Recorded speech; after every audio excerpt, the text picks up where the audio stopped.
नमस्कार, मैं महेश कुमार न्यू मंथन क्लासेस के ऑनलाइन प्लेटफॉर्म पर फिर से एक बार अगस्त के जो प्रतियोगिता दर्पण है उसका एमसीक्यू लेकर के आया हूं और आप इस वीडियो को देखें और इससे लाभ उठाएं। अभी जो भी एग्ज़ाम होने वाला है, भविष्य में जो भी एग्ज़ाम होगी उसमें इस वीडियो का इस लाभ उठा सकते हैं। तो चलते हैं, हम लोग देखते हैं। इसमें पहला क्वेश्चन है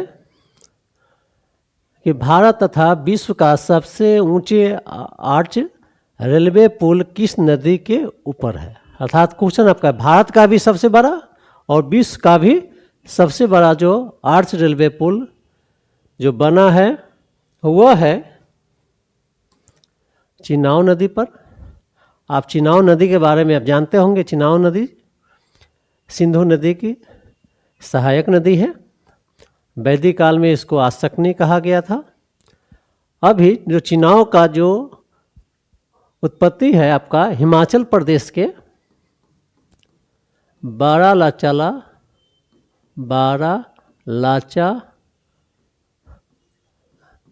दरा से जो हिम नदी निकलती है, उससे जल निकलती है, उससे दक्षिण की ओर चंद्र नामक जो दक्षिण की ओर पानी बहती है उसको चंद्र कहा जाता है, और उत्तर की ओर जो जल बहती है उसको भागा।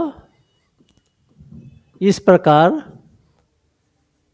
चंद्र और भागा नदी जब मिलती है, दोनों का जल राशि मिलती है तो होता है चंद्रभागा। हिमाचल प्रदेश में चंद्रभागा कहा जाता है।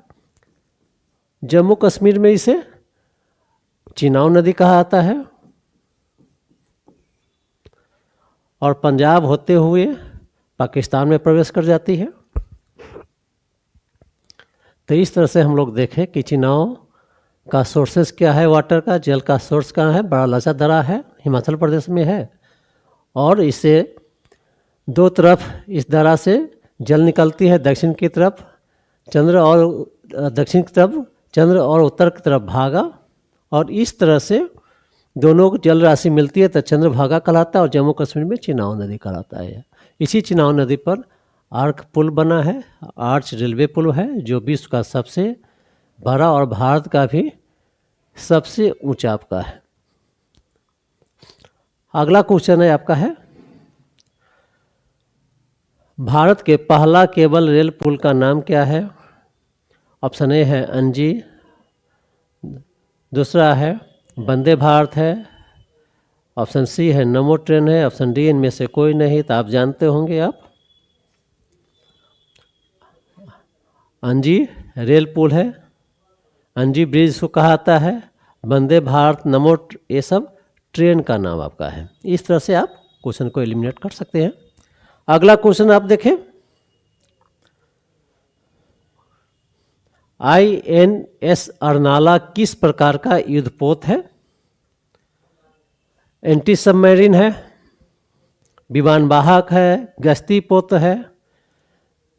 तो यह विमान वाहक नहीं है, विमान वाहक विक्रांत है, अनसरे पोत है। गश्ती पोत अभी हाल में शामिल निस्तारा हुआ है, अनसारे भी गश्ती पोत है, और यह एंटी सबमरीन है। इसका आंसर हो जाएगा ए। तो आप एग्ज़ाम में बहुत बार आपका ऑप्शन को छांट करके भी सही कर सकते हैं, लेकिन आप पढ़े होंगे तब। अभी जो देख रहे हैं हम लोग है कि अगस्त का जो दर्पण है उससे जो क्वेश्चन बनने वाला है उससे संबंधित देख रहे हैं, तो आप इसको देखेंगे फिर उसको पढ़ेंगे तो आपको पता चल जाएगा कि किस तरह से आपका रिवीजन हुआ है। अगला क्वेश्चन है क्वेश्चन नंबर 4 या 4, प्रतिभा सेतु योजना किस संस्था के द्वारा शुरू की गई है।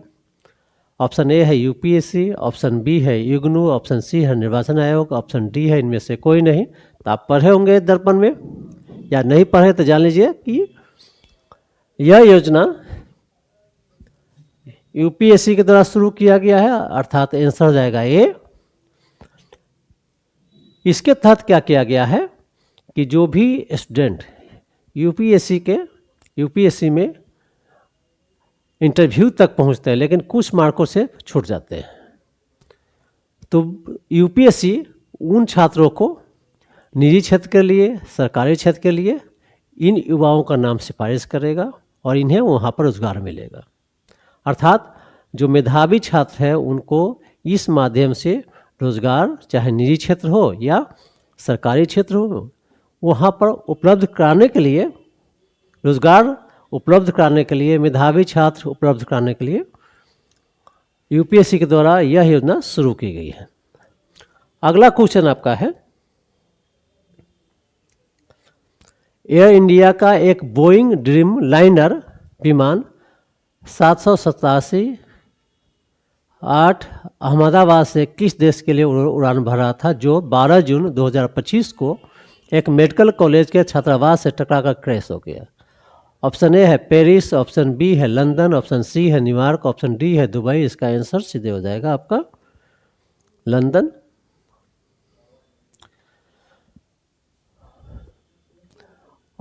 क्वेश्चन नंबर 6 है, इनमें से कौन भारतीय अंतरिक्ष यात्रा किया था? ऑप्शन ए है राकेश शर्मा, ऑप्शन बी है शुभ्रांशु शुक्ला, ऑप्शन सी है गोपी थोटाकुरा, ऑप्शन डी है इनमें से सभी। तो इसका आंसर हो जाएगा डी। आप जानते हैं कि भारत का पहला अंतरिक्ष यात्री राकेश शर्मा 1984 में अंतरिक्ष यात्रा किए थे, विंग कमांडर थे। ऑप्शन बी है शुभ्रांशु शुक्ला, अभी हाल में गए थे जून में एक्सियोम 4 मिशन के तहत, और अंतर्राष्ट्रीय अंतरिक्ष स्टेशन पर 18 दिनों तक रहे थे ये। गोपी थोटाकुरा भी गए थे, एक ब्लू ओरिजिन के जो एक अंतरिक्ष यात्रा था उसमें, और 11 दिनों तक रहे अंतरिक्ष में। इस तरह से इसका आंसर हो जाएगा डी। अगला क्वेश्चन देखें हम लोग। क्वेश्चन नंबर 7 है, जून 2025 में भारत के प्रधानमंत्री किस देश की यात्रा की थी? ऑप्शन ए है साइप्रस, ऑप्शन बी है कनाडा, ऑप्शन सी है क्रोएशिया, ऑप्शन डी इनमें से सभी। इसका आंसर हो जाएगा डी, जून में गए थे ये सभी जगह। अगला क्वेश्चन देखें हम लोग। G7 का 51वां शिखर सम्मेलन के संबंध में क्या सही है? इसका आयोजन 16 से 17 जून 2025 को कनाडा में कैलगरी में कनानास्किस में किया गया। ऑप्शन बी है इसका theme cyber security and protection against cyber threats था। ऑप्शन सी है भारत का प्रतिनिधित्व प्रधानमंत्री नरेंद्र मोदी ने किया। ऑप्शन डी है इनमें से सभी। तो इसका आंसर हो जाएगा इनमें से सभी।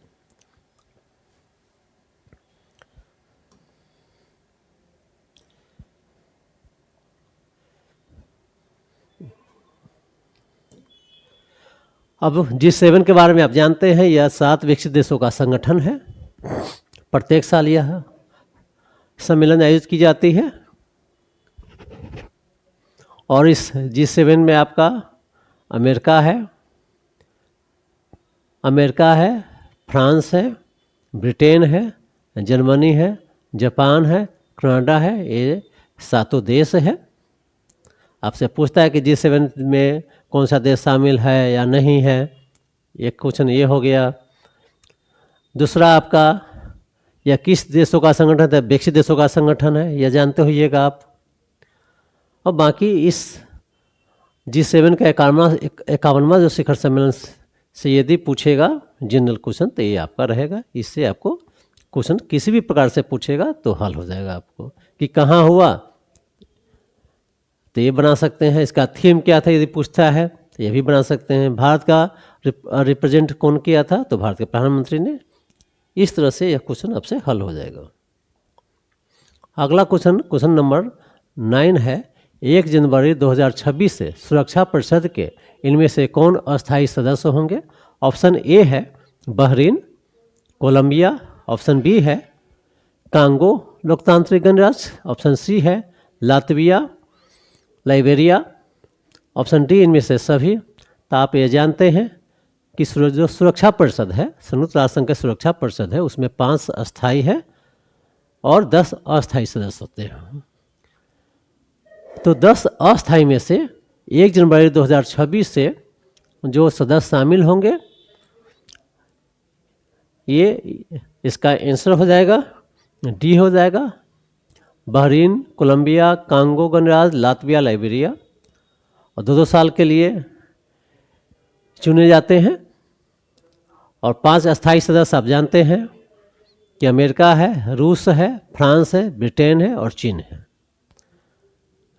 तो 15 सदस्यों में से 5 अस्थायी हो गए, 10 अस्थायी। 10 अस्थायी में से ये 5 देश चुने जाएंगे और 1 जनवरी 2026 से यह अस्थायी सदस्य के रूप में कार्य करेगा। अगला क्वेश्चन देखें, क्वेश्चन नंबर 10। इनमें सुमेलित है, ऑप्शन ए है सेंटियागो पेना पेलासियोस पराग्वे के राष्ट्रपति है, लीजे म्यूंग दक्षिण कोरिया के राष्ट्रपति है, मार्क कार्नी कनाडा के प्रधानमंत्री है। ऑप्शन डी इनमें से सभी, ये सभी है। आप हाल के एग्जाम में देखे होंगे कभी कभी कि राष्ट्रपति या प्रधानमंत्री के नाम पूछे जाते हैं। अगला क्वेश्चन हम लोग देखें, ऑपरेशन सिंधु किससे संबंधित है? ऑप्शन ए है भारत द्वारा ईरान से भारतीयों को वापस लाने से संबंधित है। ऑप्शन बी है भारत द्वारा पाकिस्तान पर आक्रमण करने से। ऑप्शन सी है भारतीय द्वारा श्रीलंका में सहायता से। ऑप्शन डी है इनमें से कोई नहीं, तो इसका आंसर है ऑप्शन ए कि जब इजरायल और अमेरिका द्वारा ईरान पर अटैक किया गया था, उसमें ईरान से भारतीय नागरिकों को लाने के लिए ऑपरेशन सिंधु चलाया गया था। और भारत जब पाकिस्तान पर अटैक किया था तो ऑपरेशन सिंदूर के तहत उसको ऑपरेशन सिंदूर कहा गया था। जब अभी हाल में जो दितवा जो चक्रवात आया था उसमें भारी तबाही श्रीलंका को मची थी, तो सहायता के लिए भारत सरकार ने ऑपरेशन सागर बंधु के नाम से सहायता दिया था। तो इस प्रकार से इसका आंसर ए है आपका। अब अगला क्वेश्चन देखें हम लोग, क्वेश्चन नंबर 12 इनमें से सुमेलित है। ऑपरेशन मिडनाइट हैमर अमेरिका के द्वारा चलाया गया था। ऑप्शन बी है इजरायल ऑपरेशन राइजिंग लायन शुरू किया था। ऑप्शन सी है ईरान ने ऑपरेशन ट्रू प्रॉमिस शुरू किया था। डी इनमें से सभी सुमेलित है। उसके बाद इस पर बात करते हैं। अभी हाल में ईरान पर जो अटैक किया गया तो उसमें ऑपरेशन मिडनाइट हैमर, जब अमेरिका ईरान पर हमला किया था उस ऑपरेशन का नाम ऑपरेशन मिडनाइट हैमर दिया गया। जब इजरायल अटैक किया ईरान पर उस ऑपरेशन का नाम था राइजिंग लायन। फिर ईरान जब जवाबी कार्रवाई की तो उसका नाम था ऑपरेशन ट्रू प्रॉमिस। अगला क्वेश्चन देखें हम लोग,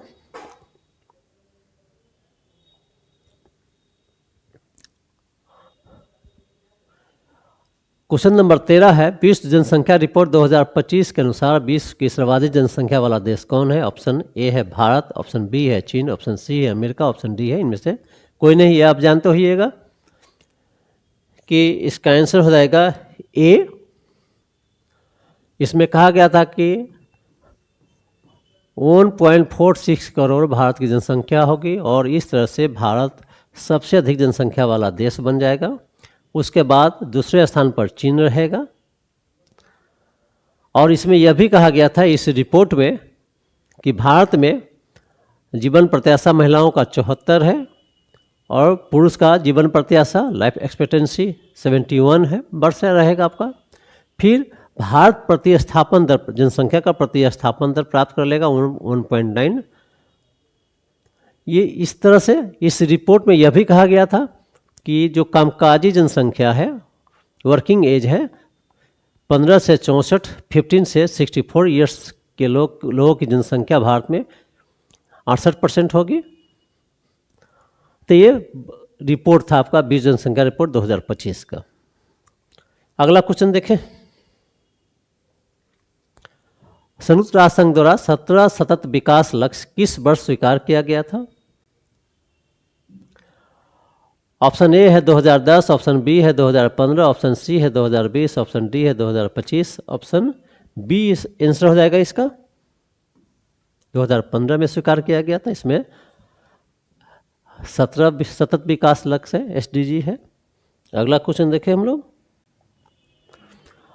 क्वेश्चन नंबर 15 है 15 है सतत विकास लक्ष्यों पर संयुक्त राष्ट्र संघ द्वारा जून 2025 में जारी किए गए सूचकांक इंडेक्स में भारत का स्थान कितना है?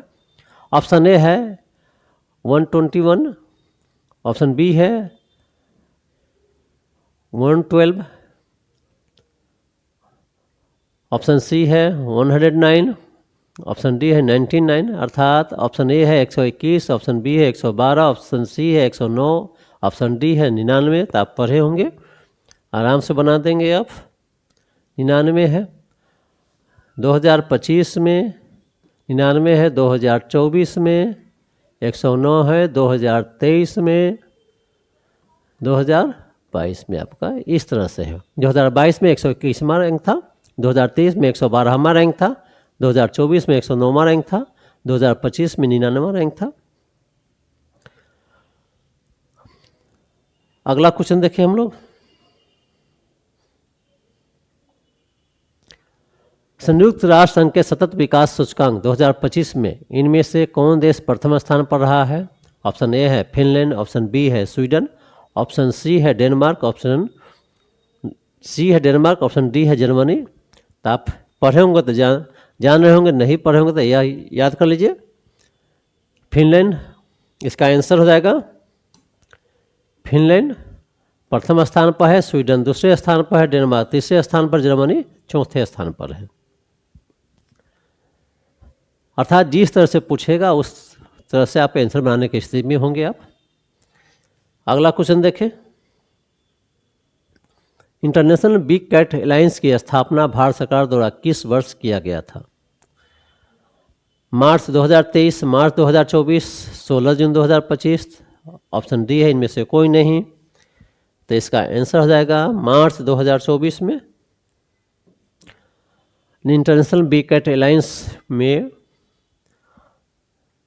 भारत सरकार के द्वारा जो स्थापना किया गया था मार्च 2024 में, इसमें 95 देश शामिल है। और इसका जो प्रथम सम्मेलन भी हुआ है नई दिल्ली में 16 जून 2025 को हुआ है प्रथम सम्मेलन। इसमें आपका 7 बिग कैट कौन कौन है तो आप जानते होंगे। बाघ है, चीता है, तेंदुआ है, हिम तेंदुआ है, प्यूमा है, शेर है। इस तरह से 7 जो बिग कैट है उसको शामिल किया, उसको बचाने से संबंधित इसमें यह अलायंस किया गया है।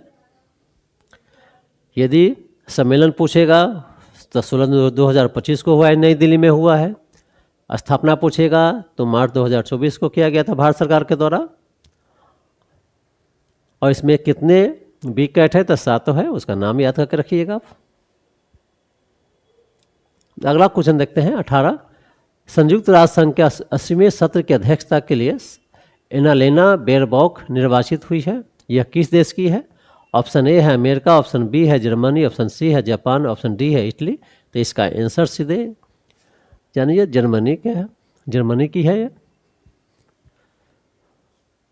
आप यह भी जान लें कि भारत की जो संयुक्त राष्ट्र संघ का जो 8वां सत्र हुआ था 1953 में, उसकी अध्यक्षता भारत के विजय लक्ष्मी पंडित ने की थी। बहुत बार पूछा गया है क्वेश्चन। अगला क्वेश्चन है विश्व सुंदरी 2025 के विजेता ओपल सुजाता चुआंगसरी किस देश की है? ऑप्शन ए है थाईलैंड, ऑप्शन बी है म्यांमार, ऑप्शन सी है सिंगापुर, ऑप्शन डी है इनमें से कोई नहीं। इसका आंसर हो जाएगा थाईलैंड। अगला क्वेश्चन देखें हम लोग।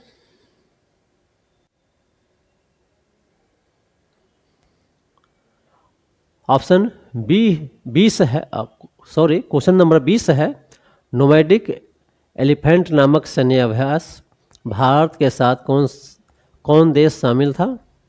माने नोमैडिक एलिफेंट नामक सैन्य अभ्यास में भारत के साथ कौन देश शामिल था? ऑप्शन ए है फ्रांस, ऑप्शन बी है मंगोलिया, ऑप्शन सी है श्रीलंका, ऑप्शन डी है रूस। इसका आंसर हो जाएगा मंगोलिया। अभी मंगोलिया में के उलान बटोर स्थान है, वहीं पर यह अभ्यास किया गया था। अगला क्वेश्चन देखें हम लोग। क्वेश्चन नंबर 21 है, किस है शक्ति 2025 में इनमें से कौन देश शामिल था? ऑप्शन ए है Bharat Mongolia, Bharat France, Bharat America, option D में भारत रूस है। तो इसका आंसर हो जाएगा भारत फ्रांस।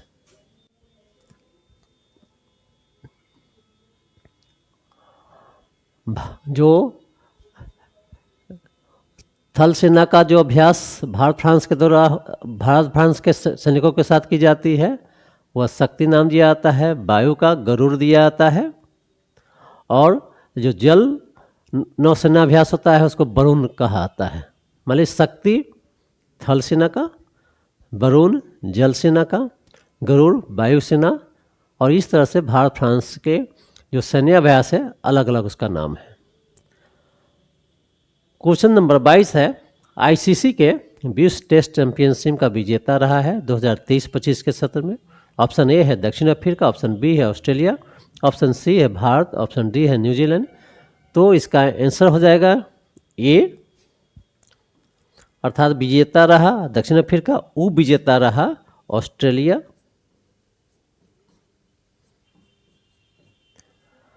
भारत तीसरे स्थान पर था, न्यूजीलैंड चौथे स्थान पर रहा। अगला क्वेश्चन देखें हम लोग। 18वें आईपीएल 2025 किस टीम ने जीता है? ऑप्शन ए है RCB Royal Challenger Bengaluru, option B है गुजरात टाइटंस, ऑप्शन सी है Kolkata Knight Riders, option D है चेन्नई सुपर किंग्स। इसका आंसर होगा आरसीबी। ऑप्शन ए हो जाएगा, आरसीबी ने पंजाब किंग्स को हराकर जीता था।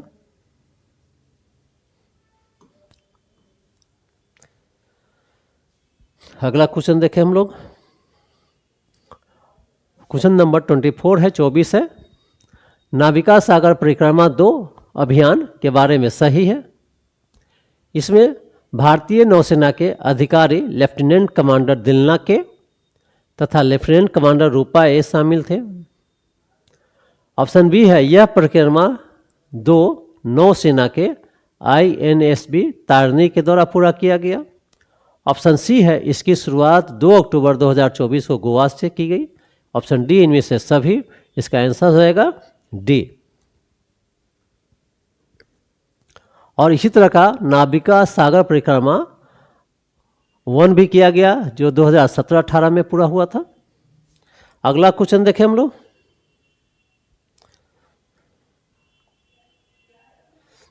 QS रैंकिंग 2026 में शीर्ष स्थान किस यूनिवर्सिटी को प्राप्त हुआ है? ऑप्शन ए है मैसाचुसेट्स इंस्टीट्यूट ऑफ टेक्नोलॉजी, यह अमेरिका में है। ऑप्शन बी है इंपीरियल कॉलेज लंदन, यह ब्रिटेन में है। ऑप्शन सी है Stanford university America, option D है ऑक्सफोर्ड यूनिवर्सिटी ब्रिटेन। आंसर हो जाएगा ए। अर्थात पहले स्थान पर मैसाचुसेट्स है, दूसरे स्थान पर इंपीरियल कॉलेज लंदन है, तीसरे पर स्टैनफोर्ड है और चौथे पर ऑक्सफोर्ड आपका।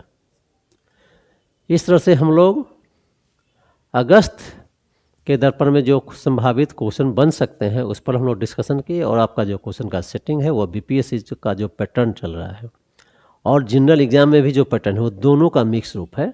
तो आप इस वीडियो को सुन करके अधिक से अधिक लाभ उठा सकते हैं आप है, और किस तरह से पढ़ना है दर्पण को, किस तरह से तैयारी करना है वह भी सीख सकते हैं। फिर मिलेंगे हम एक नया वीडियो में, एक नए दर्पण के साथ, एक नया टॉपिक के साथ। तब तक के लिए धन्यवाद।